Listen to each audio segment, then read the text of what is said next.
ਗੁਰੂ ਰੂ ਪਿਆਰੀ ਸਾਧ ਸੰਗਤ ਜੀ, ਵਾਹਿਗੁਰੂ ਜੀ ਕਾ ਖਾਲਸਾ, ਵਾਹਿਗੁਰੂ ਜੀ ਕੀ ਫਤਿਹ। ਪ੍ਰੋਫੈਸਰ ਪੂਰਨ ਸਿੰਘ ਜੀ ਦੀ ਕਮੋਲਕ ਲਿਖਤ ਹੈ ਜ਼ਿੰਦਗੀ ਦੇ ਰਾਹਾਂ ਤੇ। ਆਓ ਉਸ ਦਾ ਅਗਲਾ ਹਿੱਸਾ ਸਰਵਣ ਕਰਨ ਦੀ ਕੋਸ਼ਿਸ਼ ਕਰੀਏ ਜੀ। ਅੰਕ ਚੌਥਾ। ਰਾਵਲਪਿੰਡੀ ਹਰੜ ਪੋਪੋਆਂ ਦਾ ਪਿੰਡ, ਸੰਮਤ 1893 ਤੋਂ 1895। ਹਰੀਪੁਰ ਤੋਂ ਜਦੋਂ ਮੈਂ 12 ਵਰ੍ਹਿਆਂ ਦਾ ਹੋਇਆ, ਮੈਂ ਅੰਗਰੇਜ਼ੀ ਮਿਡਲ ਸਕੂਲ ਦਾ ਇਮਤਿਹਾਨ ਪਾਸ ਕਰ ਲਿਆ ਤੇ ਮਿਸ਼ਨ ਹਾਈ ਸਕੂਲ ਰਾਵਲਪਿੰਡੀ ਵਿੱਚ ਦਾਖਲ ਹੋ ਕੇ 10ਵੀਂ ਜਮਾਤ ਪਾਸ ਕਰਨ ਲਈ ਮੈਨੂੰ ਆਪਣੀ ਮਾਂ, ਭੈਣ ਤੇ 2 ਭਰਾਵਾਂ ਨਾਲ ਹਜ਼ਾਰੇ ਤੋਂ ਰਾਵਲਪਿੰਡੀ ਜਾਣਾ ਪਿਆ। ਫੌਜੀ ਮਹੱਤਵ ਵਾਲੀ ਥਾਂ ਹੋਣ ਕਰਕੇ ਰਾਵਲਪਿੰਡੀ ਹਿੰਦੁਸਤਾਨ ਵਿੱਚ ਸਭ ਤੋਂ ਵੱਡੀ ਸਰਹੱਦੀ ਬਰਤਾਨਵੀ ਛਾਵਣੀ ਹੈ। ਇਹਦੇ ਇਰਦ ਗਿਰਦ ਪਿੰਡਾਂ ਵਿੱਚ ਇੱਥੇ ਬੋਧੀਆਂ ਦੇ ਪੁਰਾਣੇ ਮੰਦਰ ਦਿਖਾਈ ਦਿੰਦੇ ਹਨ।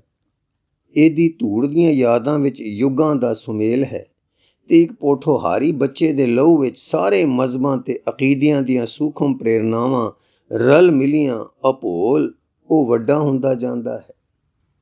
ਜਿਸ ਧਰਤੀ ਉੱਤੇ ਮੈਂ ਜੰਮਿਆ ਹਾਂ ਤੇ ਜਿੱਥੇ ਮੀਂਹ ਹਨੇਰੀ ਨਾਲ ਮੇਰੇ ਬਜ਼ੁਰਗਾਂ ਦੀ ਰਾਖ ਖਿਲਰੀ ਹੋਈ ਹੈ ਤੇ ਜਿੱਥੇ ਮੇਰੇ ਮਾਪਿਆਂ ਦੀ ਧੂੜ ਕਿਸਾਨ ਦੇ ਹਲ ਨਾਲ ਪੁਰਾਤਨ ਮਿੱਟੀ ਦੇ ਸਿਆੜਾਂ ਵਿੱਚ ਰਲਦੀ ਹੈ, ਉੱਥੇ ਦੇ ਦਰਿਆਵਾਂ ਤੇ ਪਹਾੜਾਂ ਦੀ ਨੁਹਾਰ ਵਿੱਚੋਂ ਘਰੋਗੀ ਮਿੱਠਤ ਤੇ ਸਦੀਆਂ ਲੰਮੀ ਅਪਣਤ ਮੈਨੂੰ ਮਿਲਦੀ ਹੈ। ਇਹੋ ਜਿਹੀ ਅਪਣਤ ਮੈਨੂੰ ਹੋਰ ਕਿਧਰੇ ਨਹੀਂ ਮਿਲਦੀ। ਇੱਕੋ ਦੇਸ਼ ਦੇ ਹੋਰ ਸੂਬਿਆਂ ਵਿੱਚ ਵੀ ਨਹੀਂ।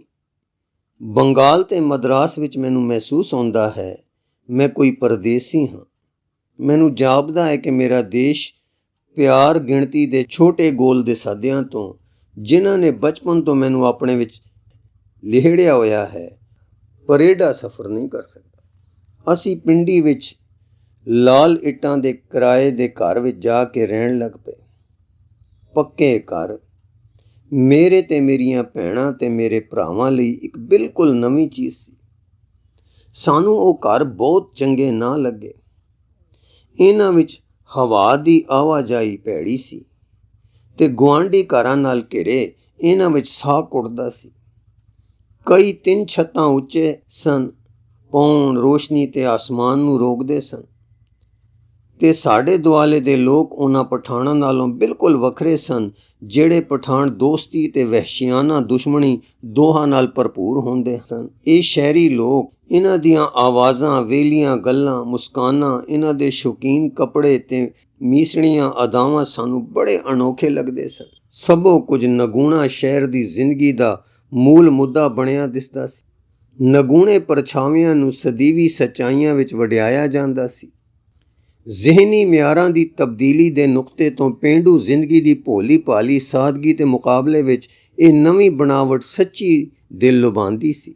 ਮੇਰੀ ਵੱਡੀ ਭੈਣ ਦਾ ਵਿਆਹ ਹੋ ਗਿਆ ਸੀ ਤੇ ਉਹਦੀ ਸੱਸ ਨੇ ਉਹਦਾ ਜੀ ਬੁਰੇ ਹਾਲ ਕਰ ਦਿੱਤਾ ਸੀ। ਇਸ ਲਈ ਮੇਰੀ ਮਾਂ ਉਹਨੂੰ ਆਪਣੇ ਘਰ ਲੈ ਆਈ ਸੀ, ਜਿਵੇਂ ਉਹਦਾ ਵਿਆਹ ਹੋਇਆ ਹੀ ਨਹੀਂ ਸੀ। ਇਹ ਬਰਾਦਰੀ ਵਿੱਚ ਠੁੱਕ ਅਬਰੂ ਦੇ ਉਲਟ ਸੀ। ਧੀਆਂ ਨੂੰ ਆਪਣੇ ਖਾਉਂਦਾ ਪਾਸੋਂ ਸਭ ਜ਼ੁਲਮ ਚੁੱਪ ਕਰਕੇ ਸਹਾਰਨੇ ਚਾਹੀਦੇ ਸਨ, ਪਰ ਮੇਰੀ ਮਾਂ ਰਸਮ ਅੱਗੇ ਬਿਲਕੁਲ ਨਾ ਚੁੱਕੀ। ਉਹ ਬਿਲਕੁਲ ਅਖੜ ਸੀ। ਬਰਾਦਰੀ ਨੇ ਸਾਰਾ ਕਸੂਰ ਉਹਦੇ ਉੱਤੇ ਥੱਪਿਆ। ਇਸ ਲਈ ਉਹਦੇ ਪਾਸਿਓਂ ਅਸੀਂ ਬਹੁਤੇ ਖੁਸ਼ ਨਹੀਂ ਸਾਂ ਤੇ ਮੈਂ ਕਈ ਵਾਰੀ ਆਪਣੀ ਮਾਂ ਤੇ ਭੈਣ ਨੂੰ ਇਕੱਠੇ ਰੋਂਦਿਆਂ ਵੇਖਿਆ। ਮੇਰੀ ਛੋਟੀ ਭੈਣ ਨੈਣ ਨਕਸ਼ ਤੇ ਰੰਗ ਰੂਪ ਵਿੱਚ ਇੱਕ ਸਵਰਗ ਸੀ ਤੇ ਕੁਆਰੀ ਸੋਝ ਨਾਲ ਮਨਮੋਹਣੀ ਸੀ ਤੇ ਕਈ ਅਮੀਰ ਘਰਾਣੇ ਉਹਨੂੰ ਨੂੰਹ ਬਣਾਉਣਾ ਲੋਚਦੇ ਸਨ, ਪਰ ਉਹਦੇ ਵਿੱਚ ਹੌਲੀ ਹੌਲੀ ਵਿਆਹ ਸੰਬੰਧੀ ਲਾਪਰਵਾਹੀ ਪੈਦਾ ਹੋ ਗਈ ਸੀ, ਜਿਹੜੀ ਮੇਰੀ ਮਾਂ ਤੇ ਭੈਣ ਨੂੰ ਬਹੁਤ ਦੁਖੀ ਕਰ ਰਹੀ ਸੀ। ਮੈਂ ਭਾਵੇਂ ਅਜੇ ਲੜਕਾ ਹੀ ਸਾਂ, ਪਰ ਮੈਨੂੰ ਉਹਨਾਂ ਸਮਾਜੀ ਰਿਵਾਜਾਂ ਦੇ ਖਿਲਾਫ ਬੜਾ ਗੁੱਸਾ ਚੜ੍ਹ ਰਿਹਾ ਸੀ। ਇਸ ਮਾਮਲੇ ਉੱਤੇ ਜ਼ਿਹਨੀ ਦ੍ਰਿਸ਼ਟੀਕੋਣ ਐਡਾ ਨੀਵਾਂ ਸੀ ਤੇ ਵੋਟੀਆਂ ਬਣਨ ਦੇ ਛੁੱਟ ਕੁੜੀਆਂ ਲਈ ਦਿਮਾਗੀ ਪ੍ਰਗਟਾ ਦੇ ਮੌਕੇ ਇੰਨੇ ਘੱਟ ਸਨ। ਮੈਂ ਮਿਲਦੀ ਇਸਤਰੀਆਂ ਦੀ ਆਜ਼ਾਦੀ ਉੱਤੇ ਕਿਤਾਬ 10ਵੀਂ ਜਮਾਤ ਸਮੇਂ ਪੜ੍ਹੀ ਸੀ। ਅਸੀਂ ਤਿੰਨੇ ਆਪਣੇ ਬਿਸਤਰਿਆਂ ਵਿੱਚ ਪਏ ਇਸ ਵਿਸ਼ੇ ਉੱਤੇ ਗੱਲਾਂ ਕਰਦੇ, ਕਦੇ ਰੋਂਦੇ ਤੇ ਕਦੇ ਹੱਸਦੇ ਸਾਂ। ਜਦੋਂ ਮੇਰੀ ਭੈਣ ਦੇ ਸਹੁਰਿਓਂ ਉਹਨੂੰ ਕੋਈ ਲੈਣ ਆਉਂਦਾ ਤਾਂ ਮੇਰੀ ਮਾਂ ਗੁੱਸੇ ਵਿੱਚ ਆਈ ਸ਼ੇਰਨੀ ਵਾਂਗ ਭਬਕ ਪੈਂਦੀ। ਹਮੇਸ਼ਾ ਲੜਾਈ, ਇੱਕ ਤਮਾਸ਼ਾ। ਮਾਂ ਕਹਿੰਦੀ, ਜਾਓ ਉਹਨਾਂ ਨੂੰ ਕਹਿ ਦਿਓ ਕਿ ਜੇ ਲੋੜ ਪਈ ਤਾਂ ਮੈਂ 10 ਘਰੀ ਬੋਹਕਰ ਬੁਹਾਰੀ ਕਰਕੇ ਤੇ ਹੋਰ 10 ਦੇ ਝੂਠੇ ਭਾਂਡੇ ਮਾਂਜ ਕੇ ਆਪਣੇ ਮੱਥੇ ਦੇ ਪਸੀਨੇ ਨਾਲ ਆਪਣੀ ਧੀ ਦਾ ਨਿਰਵਾਹ ਕਰ ਲਵਾਂਗੀ। ਪਰ ਮੈਂ ਉਸ ਜ਼ਾਲਮ ਔਰਤ ਦੇ ਤੀਰ ਤਿਖਵੇਂ ਚੀਰਵੇਂ ਬੋਲਾਂ ਨਾਲ ਆਪਣੀ ਬੱਚੀ ਦਾ ਹੌਲੀ ਹੌਲੀ ਮਰਦੇ ਜਾਣਾ ਨਹੀਂ ਵੇਖਾਂ। ਇਸ ਤਰ੍ਹਾਂ ਸਾਲਾਂ ਬੱਧੀ ਇਸ ਤੁੰਦ ਇਸਤਰੀ ਦੇ ਅੰਦਰ ਭਾਵੇਂ ਨਾ ਚੰਗੀ ਤਰ੍ਹਾਂ ਪੜ੍ਹੀ ਤੇ ਨਾ ਚੰਗੀ ਤਰ੍ਹਾਂ ਸਿੱਖੀ ਨਵੇਂ ਯੁੱਗ ਦੀ ਨਰ ਔਰਤ ਦਾ ਮਨ ਸੀ। ਜੇ ਉਦੋਂ ਦੇਸ਼ ਵਿੱਚ ਕੁੜੀਆਂ ਦੀ ਆਜ਼ਾਦੀ ਤੇ ਆਤਮ ਨਿਰਭਰਤਾ ਲਈ ਕੋਈ ਮੌਕੇ ਹੁੰਦੇ ਤਾਂ ਮੇਰੀ ਮਾਂ ਨੇ ਮੇਰੀਆਂ ਦੋਹਾਂ ਭੈਣਾਂ ਨੂੰ ਬਿਲਕੁਲ ਖੁਦਮੁਖਤਾਰ ਇਸਤਰੀਅਤ ਦੀ ਸਿਖਲਾਈ ਦੇ ਦੇਣੀ ਸੀ। ਉਹਦੇ ਮਨ ਦੀ ਲਚਕ ਤੇ ਉਹਦੇ ਦਿਲ ਦੀ ਖੁੱਲ੍ਹ ਅਚਰਜ ਸਨ। ਕੁਝ ਵੀ ਉਹਨਾਂ ਨੂੰ ਦਬਾ ਨਹੀਂ ਸੀ ਸਕਦਾ। ਉਹ ਆਪਣੀ ਸੂਝ ਅਨੁਸਾਰ ਤੁਰੀ ਜਾਂਦੀ। ਜਦੋਂ ਉਹਨੂੰ ਆਪਣੇ ਠੀਕ ਹੋਣ ਦਾ ਯਕੀਨ ਹੁੰਦਾ, ਉਹ ਇੱਕ ਘੜੀ ਅਥਰੂਆਂ ਨਾਲ ਭਿੱਜੀ ਆਉਂਦੀ ਤੇ ਦੂਜੀ ਘੜੀ ਉਹ ਮੁਸਕਰਾਉਂਦੀ ਹੁੰਦੀ। ਮੇਰੇ ਪਿਤਾ ਤੇ ਖਿੱਜੂ ਦੇ ਤੰਗ ਸੁਭਾਅ ਤੇ ਹੋਰ ਮੁਸ਼ਕਲਾਂ ਕਾਰਨ ਸਾਡੇ ਵਿੱਚ ਝਗੜੇ ਦੀ ਹਨੇਰੀ ਸਦਾ ਝੁਲਦੀ ਰਹਿੰਦੀ ਸੀ।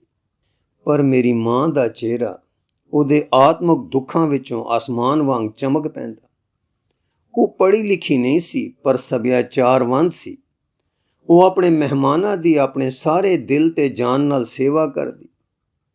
ਉਹ ਬਿਮਾਰਾਂ ਦੀ, ਆਪਣੀਆਂ ਗੁਆਂਢੀਆਂ ਰਿਸ਼ਤੇਦਾਰਾਂ ਦੀ ਖਿਦਮਤ ਲਈ ਦਿਨ ਰਾਤ ਜਾਗਦੀ। ਜੇ ਕਿਤੇ ਉਹਨੂੰ ਸਿਖਲਾਈ ਮਿਲ ਜਾਂਦੀ ਤਾਂ ਉਹ ਇੱਕ ਆਦਰਸ਼ ਨਰਸ ਹੁੰਦੀ, ਜਿਹਦੇ ਪਰਛਾਵੇਂ ਵਿੱਚ ਬਰਕਤ ਤੇ ਸ਼ਫਾ ਹੁੰਦੀ। ਇੱਕ ਅਣਥੱਕ ਰੂਹ ਜਿਹੜੀ ਹਰ ਕਿਸੇ ਦੇ ਜ਼ੋਰਾਵਰੀ ਨਾਲ ਮਦਦ ਕਰਦੀ। ਭਾਵੇਂ ਕੋਈ ਦੂਜਾ ਉਹਨੂੰ ਖੇਚਲ ਨਾ ਵੀ ਦੇਣਾ ਚਾਹੁੰਦਾ ਤਾਂ ਵੀ ਉਹ ਆਖਦੀ, ਨਹੀਂ ਨਹੀਂ, ਤੁਹਾਨੂੰ ਇਹਦੀ ਲੋੜ ਹੈ, ਤੇ ਉਹ ਕੰਮ ਕਰ ਦਿੰਦੀ। ਉਹਦਾ ਪਿਆਰ ਆਪਣੇ ਗੁਆਂਢੀਆਂ ਲਈ ਕਈ ਵਾਰੀ ਧੱਕੇ ਨਾਲ ਅਮਲ ਵਿੱਚ ਆਉਂਦਾ ਤੇ ਉਹਦਾ ਜੋਸ਼ ਕਈ ਵਾਰੀ ਗਲਤ ਵੀ ਸਮਝਿਆ ਜਾਂਦਾ। ਸਵਾਰਥਹੀਣਤਾ ਐਡੀ ਦੁਰਲੱਭ ਹੈ ਕਿ ਇਹਦੇ ਉੱਤੇ ਵੀ ਕਿਸੇ ਮਨੋਰਥ ਦਾ ਦੋਸ਼ ਲਾਇਆ ਜਾਂਦਾ ਹੈ। ਇਹਦੀ ਸੁੱਚੀ ਹਮਦਰਦੀ ਦਾ ਪੈਸਿਆਂ ਨਾਲ ਮੁੱਲ ਪਾਇਆ ਜਾਂਦਾ ਹੈ। ਇਹ ਨਾਪਾਕ ਖਿਆਲ ਉਹਨੂੰ ਨਾਰਾਜ਼ ਕਰਦਾ। ਇਹਨੂੰ ਉਹ ਕਮੀਨਗੀ ਆਖਦੀ। ਕਮੀਨਗੀ ਉਹਨੂੰ ਦੁਖਾਂਦੀ ਤੇ ਕੋਹਾਂ ਤੋਂ ਜ਼ਿਹਨੀ ਤੇ ਹੋਰ ਕਿਸੇ ਕਿਸਮ ਦੀ ਗੁੱਝੀ ਕਮੀਨਗੀ ਦੇ ਮਾੜੇ ਜਿਹੇ ਵਖਾਲੇ ਨੂੰ ਵੀ ਉਹ ਜਾਂਚ ਲੈਂਦੀ ਸੀ। ਜਦੋਂ ਲੋਕ ਉਹਦਾ ਭਾਵ ਗਲਤ ਸਮਝ ਲੈਂਦੇ ਤਾਂ ਉਹਨੂੰ ਡੂੰਘਾ ਦੁੱਖ ਹੁੰਦਾ ਤੇ ਜਿਨ੍ਹਾਂ ਦੀ ਸੇਵਾ ਉਸਨੇ ਮਹੀਨਿਆਂ ਬੱਧੀ ਆਪਣੀ ਜਿੰਦ ਜਾਨ ਨਾਲ ਸਿਹਤ ਤੇ ਧਨ ਗਵਾ ਕੇ ਕੀਤੀ ਹੁੰਦੀ, ਉਹਨਾਂ ਨੂੰ ਇੱਕ ਘੜੀ ਵਿੱਚ ਆਪਣੇ ਦੁਸ਼ਮਣ ਬਣਾ ਲੈਂਦੀ। ਆਪਣੀ ਅਨੋਖੀ ਸਖਤ ਜ਼ਬਾਨੀ ਨਾਲ ਉਸ ਸ਼ੁਕਰਗੁਜ਼ਾਰੀ ਦੇ ਸਭ ਨਿਸ਼ਾਨ ਜਿਹੜੇ ਉਹਦੇ ਲਈ ਉਹਨਾਂ ਦੇ ਦਿਲਾਂ ਵਿੱਚ ਹੁੰਦੇ ਵੀ ਉਹ ਮਿਟਾ ਦਿੰਦੀ। ਪਰ ਜਦ ਵੀ ਉਹ ਫਿਰ ਕਦੇ ਉਹਦੀ ਸਹਾਇਤਾ ਮੰਗਦੇ, ਤੁਰੰਤ ਉਹ ਮੰਨ ਪੈਂਦੀ। ਉਹਨੂੰ ਖੁਸ਼ ਕਰਨ ਦਾ ਸਭ ਤੋਂ ਚੰਗਾ ਢੰਗ ਇਹ ਸੀ ਕਿ ਕਿਸੇ ਦੇ ਕੰਮ ਆਉਣ ਦੇ ਉਹਦੇ ਜਜ਼ਬੇ ਨੂੰ ਜਗਾਇਆ ਜਾਏ। ਉਹ ਕੋਈ ਬਦਲਾ ਨਹੀਂ ਸੀ ਚਾਹੁੰਦੀ ਤੇ ਜਦੋਂ ਵੇਲਾ ਆਉਂਦਾ ਉਹਦੇ ਸਾਹਮਣੇ ਕੋਈ ਦੁਨੀਆਦਾਰੀ ਦਾ ਲਫ਼ਜ਼ ਬੋਲਿਆ, ਉਹਨੂੰ ਤੈਸ਼ ਵਿੱਚ ਲਿਆਉਂਦਾ ਤੇ ਉਹ ਭਾਂਡਾ ਭੰਨ ਸੁੱਟਦੀ। ਕੋਈ ਉਹਦੇ ਦਰੋਂ ਖਾਲੀ ਨਹੀਂ ਸੀ ਮੁੜਦਾ। ਅਸਾਂ ਬੱਚਿਆਂ ਸੰਬੰਧੀ ਤਾਂ ਉਹ ਜਾਣੀ ਜਾਣ ਸੀ। ਮੇਰਾ ਕਿਸੇ ਨਾਲ ਮਾੜ ਕੀਤਾ ਜਾਂ ਕਿਸੇ ਦਾ ਮੇਰੇ ਨਾਲ ਮਾੜ ਕੀਤਾ, ਉਹ ਮੈਨੂੰ ਸੁਣਾ ਕੇ ਆਖਦੀ ਕਿ ਉਹ ਸਾਰਾ ਦਿਨ ਮੇਰੇ ਨਾਲ ਹੀ ਸੀ ਤੇ ਉਸ ਮੈਨੂੰ ਆ ਕਰਦਿਆਂ ਜਾਂ ਉਹ ਕਰਦਿਆਂ ਵੇਖਿਆ ਸੀ। ਇੰਨੀ ਵਾਰੀ ਉਸਨੇ ਮੈਨੂੰ ਆਪਣੀ ਇਹ ਸ਼ਕਤੀ ਦੱਸੀ ਕਿ ਮੈਨੂੰ ਖਿਆਲ ਹੋ ਗਿਆ ਕਿ ਉਹ ਮੇਰੇ ਬਾਰੇ ਸਭ ਕੁਝ ਜਾਣਦੀ ਸੀ। ਇਹ ਦੇਵ ਦ੍ਰਿਸ਼ਟੀ ਦੀ ਦਾਤ ਉਹਦੇ ਵਿੱਚ ਜ਼ਰੂਰ ਕਿਸੇ ਅਦਭੁਤ ਹੱਦ ਤੱਕ ਵੱਧ ਜਾਂਦੀ। ਜੇ ਕਿਤੇ ਉਹਨੂੰ ਵਧੇਰੇ ਸੁਖਾਵੀਆਂ ਹਾਲਤਾਂ ਵਿੱਚ ਰਹਿਣਾ ਮਿਲਿਆ ਹੁੰਦਾ ਤੇ ਮੇਰੇ ਪਿਤਾ ਹਮਦਰਦ ਤਬੀਅਤ ਹੁੰਦੇ। ਇਸੇ ਕਰਕੇ ਮੇਰਾ ਖਿਆਲ ਹੈ ਸੁਖਾਵੇਂ ਵਾਤਾਵਰਣ ਤੇ ਸਹੂਲਤਾਂ ਦੀ ਥੋੜੋਂ ਮੇਰੀ ਮਾਂ ਭਾਈਚਾਰੇ ਦੀਆਂ ਜ਼ਿਆਦਤੀਆਂ ਤੇ ਉਸ ਖਾਵੰਦ ਦੀਆਂ ਜਿਹੜਾ ਉਹਦਾ ਮੁੱਲ ਨਾ ਪਾ ਸਕਿਆ ਪਛਿੱਤੀਆਂ ਦਿਮਾਗੀ ਰੁਚੀਆਂ ਨਾਲ ਘੁਲਦੀ ਮਰ ਗਈ। ਸਮੁੱਚੇ ਤੌਰ ਤੇ ਉਸਨੇ ਬਹਾਦਰ ਜੀਵਨ ਜੀਵਿਆ। ਅਮੀਰਾਂ ਨੂੰ ਨਫ਼ਰਤ ਕਰਦੀ, ਗਰੀਬਾਂ ਨੂੰ ਪਿਆਰ ਦੀ ਤੇ ਜ਼ਿੰਦਗੀ ਬਾਰੇ ਆਪਣੇ ਖਿਆਲਾਂ ਲਈ ਲੜਦੀ। ਸਾਰੀ ਦੁਨੀਆ ਉੱਤੇ ਇਸਤਰੀਆਂ ਦੇ ਭਾਗ ਇਸੇ ਤਰ੍ਹਾਂ ਦੇ ਹੀ ਹਨ।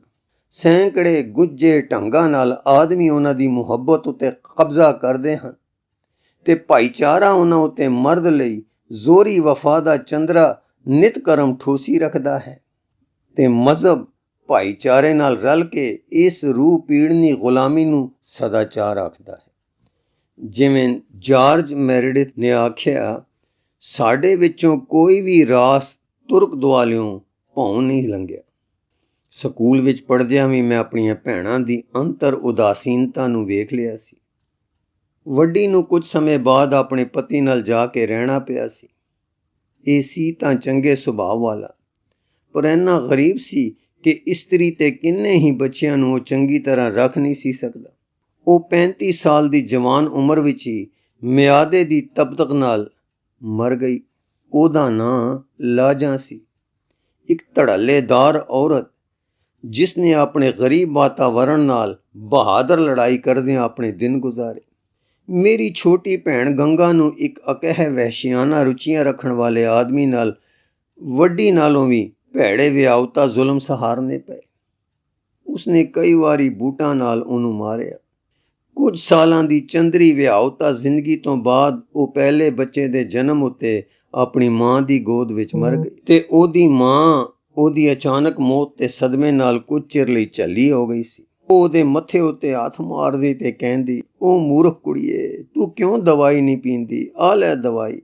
ਮੈਂ ਆਪਣੀ ਮਾਂ ਨੂੰ ਉਰਾਂ ਖਿੱਚ ਲਿਆਉਂਦਾ, ਉਹਨੂੰ ਝਿੜਕਦਾ ਤੇ ਮਾਰਦਾ, ਇਹ ਕਹਿੰਦਿਆਂ, ਤੂੰ ਮੋਏ ਬੱਚੇ ਨੂੰ ਪਈ ਮਾਰਨੀ। ਉਹ ਫਰਸ਼ ਉੱਤੇ ਡਿੱਗ ਪਈ ਤੇ ਆਪਣੀ ਧੀ ਲਈ ਰੋਂਦੀ ਰਹੀ ਤੇ ਉਸਨੇ ਮੁਰਦਾ ਸਰੀਰ ਨੂੰ ਅਤ ਚੰਗੇ ਰੇਸ਼ਮ ਵਿੱਚ ਵਲੇਟਿਆ। ਉਹਦੇ ਕੇਸਾਂ ਦੇ ਚੀਰ ਵਿੱਚ ਸੰਦੂਰ ਛਿੜਕਿਆ, ਉਹਨੂੰ ਤੇਲ ਲਾਇਆ, ਵਾਹਿਆ ਤੇ ਕੂਲੇ ਕੀਤਾ।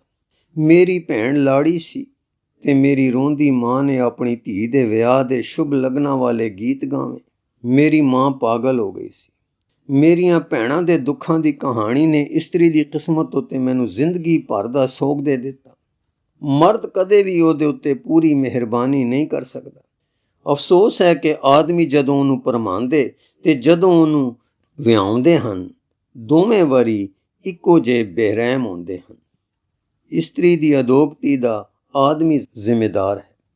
ਮੈਂ ਖੁਸ਼ ਹਾਂ ਕਿ ਬੁੱਧ ਨੇ ਇੱਕ ਵੇਸਵਾ ਦਾ ਨਿਉਂਦਾ ਪ੍ਰਵਾਨ ਕਰ ਲਿਆ ਤੇ ਭਗਵਾਨ ਯਸੂ ਨੇ ਮਰੀਅਮ ਮੈਗਡੈਲਿਨ ਨੂੰ ਬਚਾਇਆ। ਮੈਨੂੰ ਗੁਰੂ ਨਾਨਕ ਦੀ ਸਿੱਖੀ ਦਾ ਮਾਣ ਹੈ, ਜਿਸ ਨੇ ਇਸਤਰੀਆਂ ਨੂੰ ਮਰਦਾਂ ਦੇ ਨਾਲ ਸ਼ਾਨਾ ਬਸ਼ਾਨਾ ਹੋ ਕੇ ਲੜਨ ਦੀ ਹਿੰਮਤ ਦਿੱਤੀ। ਬੁੱਧ ਮਤ ਨਾਲੋਂ ਵੀ ਵੱਧ ਕੇ ਪਹਿਲੀ ਵਾਰੀ ਗੁਰੂ ਨਾਨਕ ਨੇ ਆਪਣੀ ਸਿੱਖੀ ਵਿੱਚ ਇਸਤਰੀਆਂ ਨੂੰ ਬਰਾਬਰੀ ਦਿੱਤੀ। ਮਨੁੱਖੀ ਇਤਿਹਾਸ ਵਿੱਚ ਇਸਤਰੀਆਂ ਨੂੰ ਸੁਤੰਤਰਤਾ ਤੇ ਬੇਸ਼ਰਤ ਭਾਈਚਾਰਕ ਬਰਾਬਰੀ ਦੇਣ ਵਾਲਾ ਉਹ ਅਵਤਾਰ ਸੀ। ਮੈਂ ਬ੍ਰਾਹਮਣੀ ਜ਼ਾਲਮ ਵਿਰਤੀ ਤੋਂ ਸਦਾ ਜਲਹਾਰ ਰਿਹਾ ਹਾਂ, ਜਿਸ ਨੇ ਇਹੋ ਜਿਹਾ ਬਿਲਕੁਲ ਬੇਇਨਸਾਫ ਸਮਾਜਿਕ ਢਾਂਚਾ ਘੜਿਆ ਹੈ ਤੇ ਜਿਹਦੇ ਵਿੱਚ ਸਦੀਆਂ ਤੋਂ ਤੇ ਹੁਣ ਤੱਕ ਇਸਤਰੀ ਦੁਖੜੇ ਚੱਲ ਰਹੀ ਹੈ। ਸਿੱਖਾਂ ਨੇ ਗੁਰੂ ਨੂੰ ਕਦੇ ਸਮਝਿਆ ਨਹੀਂ। ਉਹ ਅਜੇ ਤੱਕ ਜ਼ਿਹਨੀ ਤੌਰ ਤੇ ਕੁੰਤਰੀ ਬ੍ਰਾਹਮਣ ਮਤ ਦੇ ਦਾਸ ਹਨ। ਕਿਹੜੀ ਦਿਲ ਸਰਸੇ ਵਾਲੀ ਗੱਲ ਹੈ ਕਿ ਬੰਬਈ ਦੇ ਕੁਝ ਹਿੰਦੂਆਂ ਨੇ ਮਰਦ ਨਾਲ ਇਸਤਰੀ ਦੀ ਬਰਾਬਰੀ ਦੇ ਹੱਕ ਵਿੱਚ ਮਨੂ ਸਮ੍ਰਿਤੀ ਦਾ ਭਾਂਬੜ ਸਾੜਿਆ ਹੈ।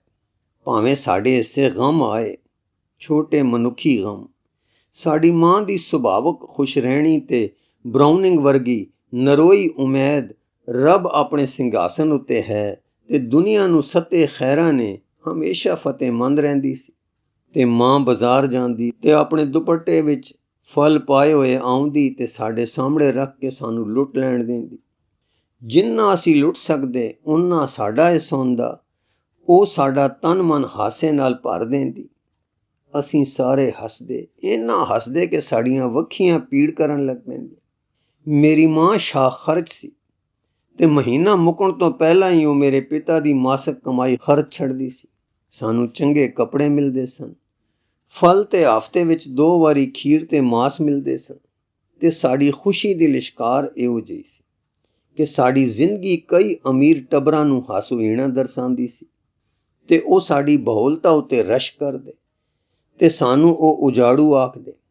ਉਹ ਆ ਕੇ ਸਾਨੂੰ ਸੰਜੂੜੇ ਹੋਣ ਦੀ ਸਲਾਹ ਤੇ ਔਖੇ ਵੇਲੇ ਲਈ ਬਚਾ ਕੇ ਰੱਖਣ ਦਾ ਉਪਦੇਸ਼ ਕਰਦੇ ਤੇ ਇਹੋ ਜਿਹਾ ਬਕੜਵਾ ਕਰਦੇ। ਪਰ ਮੇਰੀ ਮਾਂ ਆਪਣੇ ਮੋਜੀ ਜਿਹੇ ਜਵਾਬਾਂ ਨਾਲ ਉਹਨਾਂ ਨੂੰ ਠਿੱਠ ਕਰ ਛੱਡਦੀ। ਕਿਹੜੀ ਆਖਰ ਆ ਜਾਏਗੀ ਜੇ ਮੈਂ ਸਮੇਂ ਦੀ ਕਿਣਮਿਣ ਵਿੱਚ ਕਦੇ ਥੋੜ੍ਹਾ ਜਿੰਨਾ ਕੋਈ ਭਿੱਜ ਵੀ ਜਾਏ। ਤੇ ਅਸੀਂ ਸਾਰੇ ਭਾਈਚਾਰਕ ਇਕੱਠਾਂ ਵਿੱਚ, ਜਿੱਥੇ ਵਿਆਹ ਰਾਤ ਦੀਆਂ ਰੌਣਕਾਂ ਵਿੱਚ ਢੋਲਕ ਦੀ ਤਾਲ ਨਾਲ ਤਾਰਿਆਂ ਦੇ ਹੇਠਾਂ ਗਾਣ ਵਜਾਣ ਹੋਇਆ ਕਰਦਾ ਸੀ, ਅਤ ਪ੍ਰਸੰਨ ਤੇ ਰੋਸ਼ਨ ਚੋਕੜੀ ਹੁੰਦੇ ਸਨ। ਕੁੜੀਆਂ, ਛੋਟੇ ਮੁੰਡੇ ਤੇ ਇਸਤਰੀਆਂ ਹਰ ਉਮਰ ਦੇ ਇਕੱਠੇ ਹੁੰਦੇ, ਗਾਉਂਦੇ ਤੇ ਤੁਕਾਂ ਜੋੜਦੇ।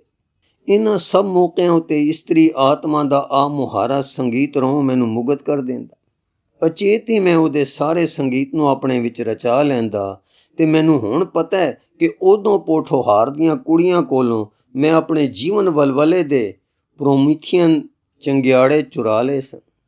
ਸਾਡੇ ਬਰਾਦਰੀ ਦੀਆਂ ਸਭ ਕੁੜੀਆਂ ਮੈਨੂੰ ਪਿਆਰ ਕਰਦੀਆਂ ਸਨ। ਸ਼ਾਇਦ ਮੇਰੇ ਵਿੱਚ ਕੋਈ ਟਹਿਕ ਸੀ, ਸ਼ਾਇਦ ਉਹ ਬੜੀਆਂ ਮਿਹਰਬਾਨ ਸਨ। ਹੁਣ ਵੀ ਉਹ ਮੈਨੂੰ ਪਿਆਰ ਕਰਦੀਆਂ ਹਨ ਤੇ ਮੇਰਾ ਖਿਆਲ ਹੈ ਉਹਨਾਂ ਲਈ ਮੇਰੀ ਸੁਭਾਵਕ ਦੋਸਤੀ ਤੇ ਉਹਨਾਂ ਦੀ ਜ਼ਿੰਦਗੀ ਦੇ ਸੰਗੀਤਕ ਦੁਖਾਂਤ ਨਾਲ ਮੇਰੀ ਰੂਹ ਭਰੀ ਦਰਦਮੰਦੀ ਕਰਕੇ, ਜਾਂ ਸ਼ਾਇਦ ਮੇਰੇ ਮਰਦਾਵੇਂ ਸਰੀਰ ਵਿੱਚ ਇਸਤਰੀ ਦੀ ਰੂਹ ਹੋਣ ਕਰਕੇ, ਜਿਹਨੂੰ ਉਹ ਆਪਣੀ ਅੰਤਰ ਸੁਰਤੀ ਨਾਲ ਪਛਾਣਦੀਆਂ ਸਨ।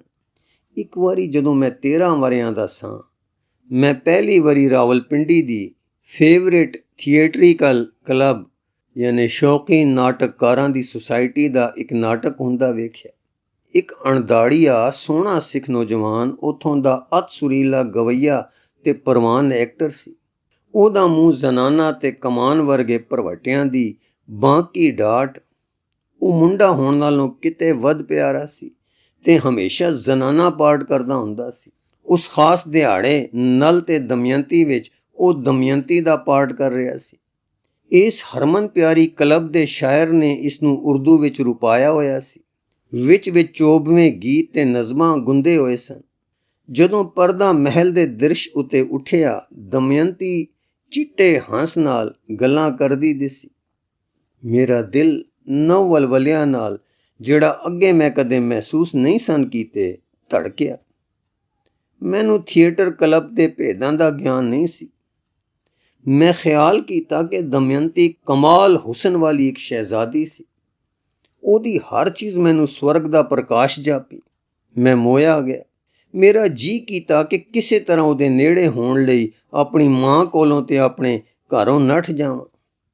ਮੇਰਾ ਦਿਲ ਦਰਦ ਕਰਨ ਲੱਗ ਪਿਆ ਤੇ ਰੰਗਮੰਚ ਉੱਤੇ ਦਮਯੰਤੀ ਨੂੰ ਵੇਖੇ ਬਿਨਾਂ ਮੈਨੂੰ ਚੈਨ ਨਹੀਂ ਸੀ ਆਉਂਦਾ ਤੇ ਜਿੰਨਾ ਚਿਰ ਉਹ ਮੈਨੂੰ ਦਿਸਦੀ ਨਾ, ਮੈਂ ਉਹਦਾ ਹੀ ਚੇਤਾ ਕਰਦਾ ਰਹਿੰਦਾ। ਐਉਂ ਸੀ ਜਿਵੇਂ ਮੈਂ ਅਲਫ ਲੈਲਾ ਦੀਆਂ ਕਹਾਣੀਆਂ ਦੇ ਪਰੀ ਦੇਸ਼ ਪਹੁੰਚਾ ਦਿੱਤਾ ਗਿਆ ਸਾਂ। ਉਸ ਨਾਟਕ ਨੇ ਮੇਰੇ ਉੱਤੇ ਮਾਰੂ ਅਸਰ ਕੀਤਾ। ਦਮਯੰਤੀ ਲਈ ਮੇਰੀਆਂ ਨਿਰਮਲ ਸਦਰਾਂ ਨੇ ਮੇਰੇ ਉੱਤੇ ਜਾਦੂ ਪਾ ਦਿੱਤਾ। ਮੇਰਾ ਖਾਣਾ ਪੀਣਾ ਘਟ ਗਿਆ ਤੇ ਵੇਖੀਆਂ ਝਾਤੀਆਂ ਦੇ ਚੇਤੇ ਤੇ ਮਨ ਦੀਆਂ ਅੱਖਾਂ ਨਾਲ ਦਮਯੰਤੀ ਨੂੰ ਵੇਖਦਾ ਮੈਂ ਆਪਣੇ ਦਿਨ ਗੁਜ਼ਾਰਨ ਲੱਗ ਪਿਆ। ਮੇਰੀ ਮਾਂ ਨੇ ਵੇਖਿਆ ਕਿ ਮੇਰਾ ਭਾਰ ਘਟਦਾ ਜਾ ਰਿਹਾ ਸੀ ਤੇ ਮੇਰੀ ਭੁੱਖ ਉੱਡ ਗਈ ਸੀ। ਉਹ ਗੁੱਸੇ ਹੋ ਕੇ ਬੋਲੀ, "ਉਹ ਮੂਰਖ ਮੁੰਡੇ, ਤੈਨੂੰ ਕੀ ਹੋ ਗਿਆ? ਸੱਚ ਦੱਸ, ਤੂੰ ਜਾਣਦਾ, ਤੈਨੂੰ ਤੇਰੇ ਮਨ ਦਾ ਪਤਾ ਹੈ। ਕੋਈ ਮਾੜ ਤੇਰੇ ਨਾਲ ਹੋ ਗਈ ਹੈ?" "ਕੋਈ ਖਾਸ ਗੱਲ ਨਹੀਂ ਮਾਂ।" ਤਾਂ ਉਹ ਮੈਨੂੰ ਸ਼ਹਿਰ ਦੇ ਹਕੀਮਾਂ ਕੋਲ ਲੈ ਗਈ ਤੇ ਉਹਨਾਂ ਆਖਿਆ ਕਿ ਮੇਰਾ ਜਿਗਰ ਖਰਾਬ ਹੋ ਗਿਆ ਸੀ। ਥੀਏਟਰ ਵੇਖਣ ਜਾਣ ਦਾ ਕੋਈ ਮੌਕਾ ਮੈਂ ਹੱਥੋਂ ਨਾ ਗਵਾਉਂਦਾ ਤੇ ਜਦੋਂ ਵੀ ਮੈਂ ਜਾਂਦਾ ਮੈਂ ਚੰਗਾ ਮਹਿਸੂਸ ਕਰਦਾ। ਮੈਂ ਚੰਗਾ ਖਾ ਲੈਂਦਾ, ਸੋ ਲੈਂਦਾ। ਹੋ ਸਕਦਾ ਮੇਰੀ ਮਾਂ ਨੇ ਇਸ ਗੱਲ ਦਾ ਧਿਆਨ ਕਰ ਲਿਆ ਹੋਵੇ। ਮੇਰੀ ਮਾਂ ਨੇ ਆਪਣੇ ਭਰਾ ਨੂੰ ਬੁਲਾਇਆ, ਜਿਹੜਾ ਰਾਵਲਪਿੰਡੀ ਦੇ ਨੇੜੇ ਦੇ ਪਿੰਡ ਡੇਰਾ ਖਾਲਸਾ ਵਿੱਚ ਰਹਿੰਦਾ ਸੀ। ਉਹਨੂੰ ਦੱਸਿਆ ਕਿ ਮੇਰੇ ਉੱਤੇ ਰੰਗਮੰਚ ਦਾ ਜਾਦੂ ਹੋ ਗਿਆ ਹੈ ਤੇ ਇਸ ਅਨੋਖੇ ਛਾਇਆ ਚਿੱਤਰ ਦੇ ਅਸਰ ਤੋਂ ਮੈਨੂੰ ਬਚਾਉਣਾ ਚਾਹੀਦਾ ਹੈ। ਉਹ ਕਿਵੇਂ ਕੀਤਾ ਜਾਏ? ਮਾਮੇ ਨੇ ਪੁੱਛਿਆ। ਮੈਨੂੰ ਆਪਣੇ ਬੱਚੇ ਦਾ ਪਤਾ ਹੈ, ਮਾਂ ਨੇ ਆਖਿਆ। ਜਦੋਂ ਕਦੇ ਕਿਸੇ ਪੂਰਨਤਾ ਦੀ ਝਾਤੀ ਇਹ ਵੇਖਦਾ, ਇਹ ਝੱਲਾ ਹੋ ਜਾਂਦਾ। ਇਸ ਦੁਨੀਆ ਅੰਦਰ ਸੁਪਨੇ ਵਿੱਚ ਜਾਂ ਭੁਲਾਂਦਰੇ ਵਿੱਚ ਮਨੁੱਖੀ ਪੂਰਨਤਾ ਦੀ ਟੁੱਟੀ ਡਾਟ ਦਾ ਕੋਈ ਭਾਗ ਵੇਖਦਾ ਹੈ ਤੇ ਉਹਦਾ ਬਾਕੀ ਹਿੱਸਾ ਉਹ ਆਪਣੇ ਮਨੋਂ ਜੋੜ ਕੇ ਬੇਵਸ ਮੋਇਆ ਜਾਂਦਾ ਹੈ। ਇਹ ਆਪਣੇ ਬੀਤੇ ਦੀ ਕਿਸੇ ਉਚੇਰੀ ਯਾਦ ਲਈ ਧੁਖਦਾ ਰਹਿੰਦਾ ਹੈ। ਇੱਕ ਰਾਤ ਇਹਨੂੰ ਜ਼ਰਾ ਪਰਦੇ ਦੇ ਪਿੱਛੇ ਲੈ ਜਾ ਤੇ ਇਹ ਐਕਟਰਾਂ ਨੂੰ ਉਹਨਾਂ ਦੇ ਨਿੱਜੀ ਕੋਝ ਵਿੱਚ ਵੇਖ ਲਵੇ। ਜਦੋਂ ਹੀ ਫੇਰ ਮੈਂ ਮੰਚ ਉੱਤੇ ਦਮਯੰਤੀ ਨੂੰ ਵੇਖਿਆ, ਮੇਰਾ ਚਿਹਰਾ ਅੱਗ ਦੀ ਲਾਟ ਵਾਂਗ ਲਿਸ਼ਕਿਆ ਤੇ ਮੈਂ ਇੱਕਾ ਇੱਕੂ ਕਿਹਾ, ਮਾਮਾ, ਇਹ ਕਮਾਲ ਹੈ। ਦਮਯੰਤੀ ਸਭ ਤੋਂ ਚੰਗੀ ਹੈ। ਮੈਂ ਉਹਦੇ ਕੋਲ ਜਾਣਾ ਚਾਹੁੰਦਾ ਹਾਂ। ਮੈਂ ਚਾਹੁੰਦਾ ਮੈਂ ਵੀ ਸਟੇਜ ਉੱਤੇ ਐਕਟਰ ਹੋਵਾਂ। ਮੈਂ ਉਹਦੇ ਕੋਲ ਜਾ ਕੇ ਉਹਦਾ ਚੋਲਾ ਚੁੰਮਣਾ ਚਾਹੁੰਦਾ ਹਾਂ।